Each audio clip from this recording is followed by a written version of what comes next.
I want to play a clip for you that's been viewed more than 26 million times. If anything kills over 10 million people in the next few decades, it's most likely to be a highly infectious virus rather than a war. Not missiles, but microbes. That was Bill Gates back in 2015, 5 years ago, warning about precisely the kind of threat we're all facing right now. Since then, Gates has been doing everything he can to prevent a pandemic. 2 months ago, the Gates Foundation committed $100 million to fight the coronavirus. Earlier, I sat down with Bill Gates to discuss what we need to do now. Bill, it took 4 months to reach 500,000 cases around the world and just 7 days to add another 500,000 cases. So how dangerous, how fearsome is this virus, and how do you see this epidemic playing out in the U.S.? Well, this is a nightmare scenario because human-to-human transmissible respiratory viruses can grow exponentially. And, if we had kept on going to work, traveling like we were, that curve would never bend until you had the majority of the people infected and then a massive number seeking hospital care and lots of deaths. So, we've had to use quarantine, which is a old thing back from the days of the plague, as our primary tool. Fortunately, if we use that well enough, we should, towards the end of this month, start to see those numbers level off. And then if we continue countrywide and we're testing the right people to understand what's going on, which is not the case yet, those numbers will start to go down. And then we can look at some degree of opening back up. President Trump's top health advisors are talking about somewhere between 100 and 240,000 deaths over the next 2 months. Does that sound about right to you in terms of the lethality and the length of the outbreak here in the U.S.? Well, if we do the social distancing properly, we should be able to get out of this with a death number well short of that. It's very important that those numbers are out there because a lot of people are still thinking, hey, isn't life normal? Not waking up every day to a completely new reality. And so I was very glad that those models are out there. Dr. Fauci's doing a very good job of saying the numbers are what count here. And, the various models that we, Imperial University, do show that without this dramatic behavior change, you could even get worse than that. But I do think if we get the testing fixed, we get all 50 states involved, we'll be below that. Of course, we'll pay a huge economic price in order to achieve that. You say that if we do everything right now in terms of testing and shutting the country down, that we should have only one wave of this virus. Why are you so confident? Because a lot of people aren't so sure that we're not going to have a recurrence when we get another flu season next fall. Well, we don't know how seasonal this virus is. It'd probably be good for the Northern Hemisphere if the force of infection goes down as we get into spring and summer, and give us some time to get both the drugs and advance the vaccine.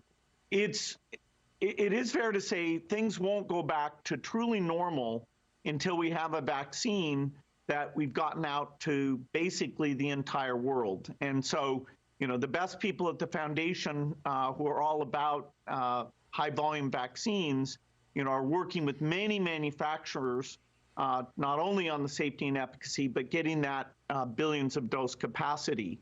And so like China, there'll be a partial opening up, which some jobs will resume, school will resume, but we'll have to be very, very careful not to have the rebound until the vaccine comes. Now, you talk about the foundation. All the way back on February 5th, the Gates Foundation committed $100 million to fight this virus. But you point out the fact that our government, like a lot of other governments, was very slow to respond. Really, another 2 months we might have lost. How much did that cost us in terms of the spread of this disease, that 1 or 2 months that we lost?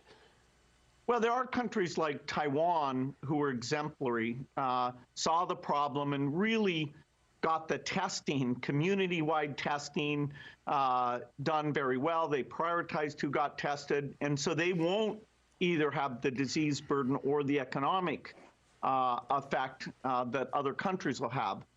China, by late January, had taken it seriously, and so their ability to get the cases to come down has been dramatic. South Korea's done that, and so there are lessons that we're learning from. And we're all in this together. We've got to get rid of coronavirus from the entire world.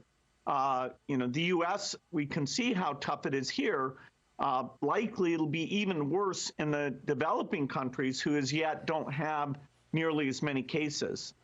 How do you think the federal and state governments are responding now? And would you prefer to see it all being handled on a national level, whether it's stay-at-home orders or testing or the supply chain? Would you prefer to see this all being handled on a national, centralized level rather than state by state? Well, when you have finite resources, you need to allocate them to where there's the most need. Certainly, because people move around the country, we have to have the shutdown, or else you'll have exponential growth that will spread back into other parts of the country.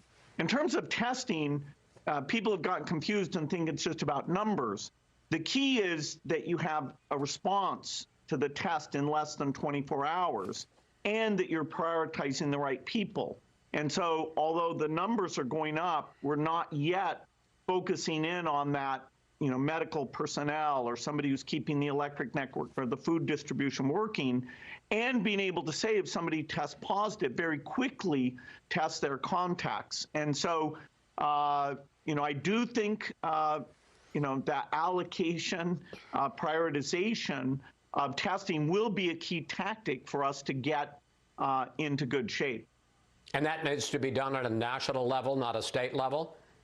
That's right. I mean, you have some states that it just happens the number of PCR machines in that state are very few, and you wouldn't think, hey, that's the way this should be done. Also, the outbreak, is bigger in some areas, and so therefore that drives the testing demand. Likewise, the ventilator demand. I mean, this is all very ad hoc because we never did a full-blown simulation. There were a few things done.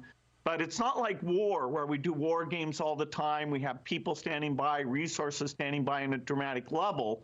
We're kind of figuring this out as we go, which, people are rising to the occasion. And, it's fantastic to see that. But every day we can see that case number is still going up. When you gave that famous TED Talk 5 years ago, you laid out a lot of the things that we're starting to do now, like research and development on new tests and R&D on vaccines. But so many countries around the world, including the U.S. back in 2015, largely ignored your warnings. Why do you think that was? Well, it's hard to put money into something where you don't know if it's going to happen. We do for fires because, we've seen that over time. We do for war, in fact, $600 billion a year. In that case, what would have been required, is nothing like that. The ability to make a test super quickly, the ability to know how a library of drugs that would work for this, ability to have the vaccine very quickly.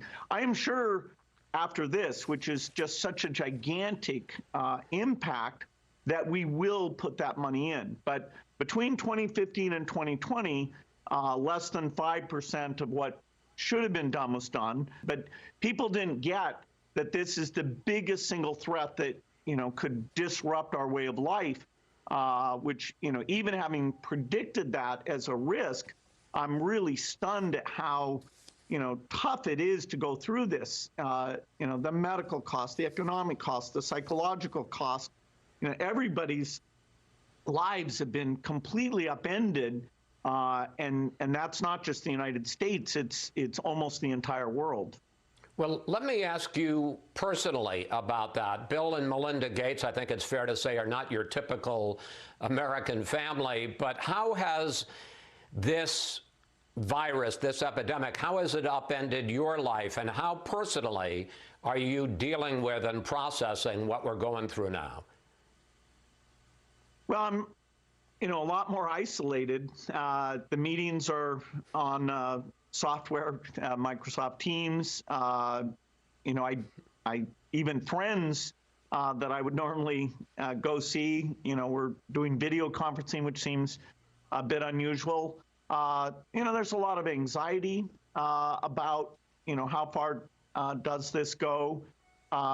We have employees of the foundation who feel a bit isolated, because they're just in their apartment. Some with their kids there feel like it's very crowded. So how do we help people deal with this?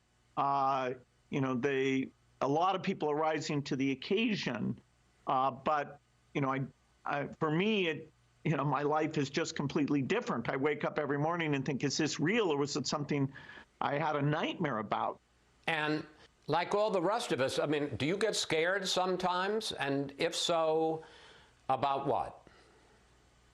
Well, this isn't the worst case. That is the 1% or so case fatality rate when your medical system is not overloaded. If this was smallpox, that would be like 30%. So this is super, super bad. But we will eventually get a vaccine. Even before then, if we do the right things, we'll be able to open up significant parts of the economy. And, so once you're in the crisis, you're just doing your best to deal with it. I'm sure, once we get past this, we'll look back, understand what we could have done differently, and make sure that we're not letting it happen again, particularly because it could be even worse in terms of the fatality rate. Bill Gates, next time you give one of these speeches, I trust people will listen. Thank you so much. Thank you.